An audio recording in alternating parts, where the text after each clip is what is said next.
Bismillahirrahmanirrahim. Perkenalkan, nama saya Amran Maulid.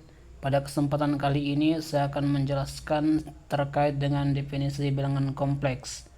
Sebuah bilangan kompleks Z dinotasikan sebagai pasangan bilangan real dalam kurung XY, dan kita bisa tulis sebagai Z sama dengan dalam kurung XY. Nilai X adalah bagian real dari Z dan Y adalah bagian imajiner dari Z. Dan notasinya Z sama dengan Re dalam kurung Z dan Y sama dengan Im dalam kurung Z. Bentuk lain bilangan kompleks, bentuk Z sama dengan X tambah Y. Selain dituliskan dalam bentuk pasangan bilangan, bilangan kompleks Z juga dituliskan dalam bentuk Z sama dengan X tambah Y, di mana X, Y real dan I2 sama dengan min 1, X sama dengan Re dalam kurung Z dan Y sama dengan Im dalam kurung Z. Penulisan bilangan kompleks Z sama dengan A tambah B juga sering disingkat sebagai pasangan terurut dalam kurung AB. Oleh karena itu, bilangan kompleks dapat dinyatakan dalam bentuk bidang datar, seperti halnya koordinat titik dalam sistem suatu koordinat Kartesius. Bidang yang digunakan untuk menggambarkan bilangan kompleks disebut bidang kompleks atau bidang Argand. Interpretasi geometri bilangan kompleks secara geometri, Z sama dengan X tambah Y digambarkan sama dengan koordinat Kartesius dengan sumbu tegaknya yaitu X sebagai sumbu real dan sumbu mendatar yaitu Y sebagai sumbu imajiner. Contohnya seperti digambar di layar, di mana Z sama dengan X tambah Y, sumbu real X, sumbu imajiner Y. Di sini saya sebagai pemateri kedua akan membahas bentuk-bentuk bilangan kompleks. Nah, bilangan kompleks itu terdiri jadi 3 bentuk, yaitu bentuk rektangular, di mana bentuk bilangan kompleks A ditambah J, B disebut bilangan kompleks bentuk rektangular.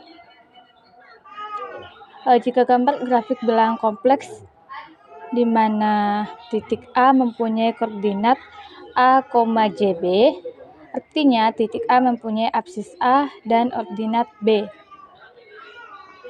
Kemudian bentuk polar. Nah, bilangan kompleks bentuk rektangular A tambah JB juga dinyatakan dalam bentuk polar dengan menggunakan suatu jarak R terhadap suatu titik polar theta.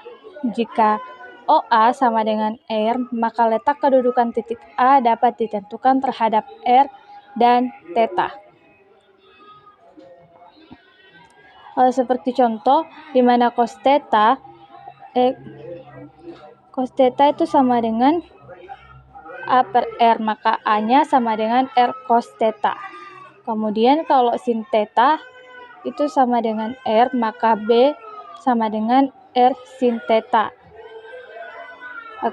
Kemudian bentuk yang terakhir itu ada bentuk eksponensial, di mana bentuk eksponensial diperoleh dari bentuk polar.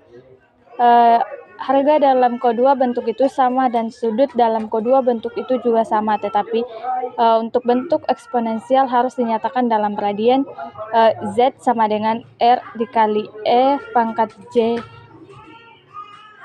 theta,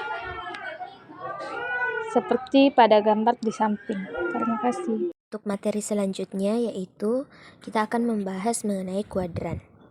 Perlu diketahui letak posisi sudut berada di kuadran berapa dari garis bilangan, di mana bisa dilihat pada gambar kuadran 1 itu berada pada sudut ke 0 sampai 90 derajat.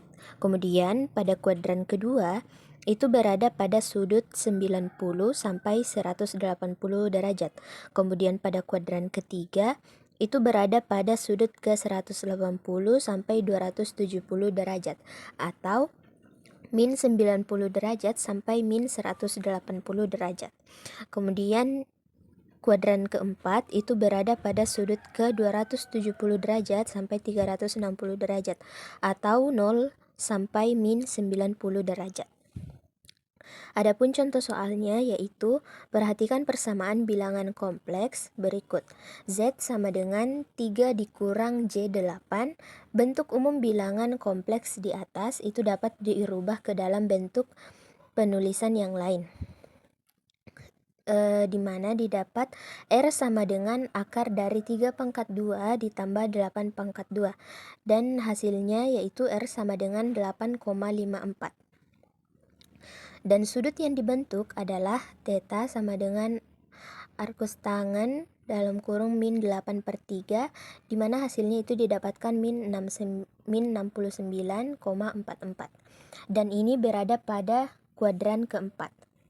Dan didapat bentuk polarnya yaitu Z sama dengan R dikali cos theta ditambah J sin theta sama dengan di sini nilai R tadi adalah 8,54.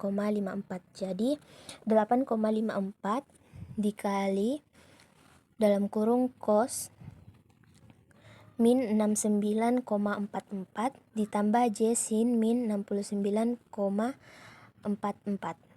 dan didapat bentuk eksponensialnya itu adalah Z sama dengan R dikali E pangkat J theta sama dengan 8,54 dikali E pangkat J dikali 69,44.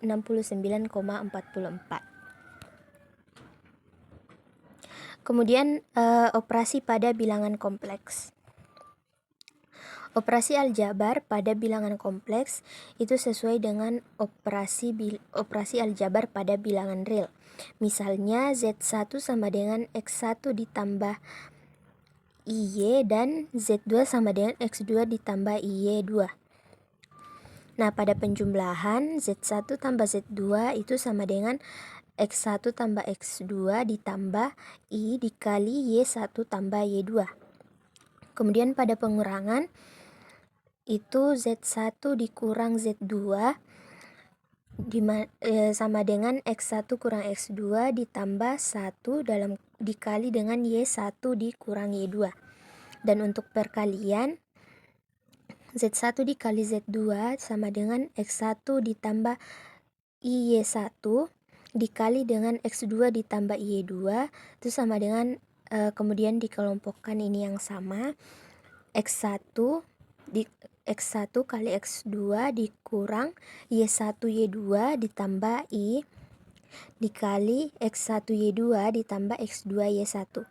Dan untuk pembagian itu Z1 per Z2 sama dengan Z1 Z2 pangkat min 1 sama dengan X1 X2 ditambah Y1 Y2 per X2 ditambah X2 pangkat 2 ditambah Y2 pangkat 2. Kemudian ditambah I dikali dengan X2 Y1 dikurang X1 Y2 per X2 pangkat 2 ditambah Y2 pangkat 2. Di mana Z2-nya itu tidak sama dengan 0. Adapun contoh soal yaitu X1 sama dengan 2 dikurang J3. Kemudian untuk X2 itu sama dengan 5 ditambah J4. Untuk langkah pertama itu X1 tambah X2 sama dengan 2 dikurang J3 ditambah 5 ditambah J4. Nah, di sini kita kelompokkan yang sama yaitu menjadi 2 ditambah 5 ditambah J dalam kurung min 3 ditambah 4. Kemudian didapatlah hasil 7 ditambah J. Kemudian untuk pengurangan X1 kurang X2 itu sama dengan 2 dikurang J3 dikurang 5 ditambah J4. Sama dikelompokkan yang sama juga, itu 2 dikurang 5 ditambah J dikali min 3 kurang 4, dan didapatlah hasil min 3 dikurang J7. Sekian dari saya, terima kasih.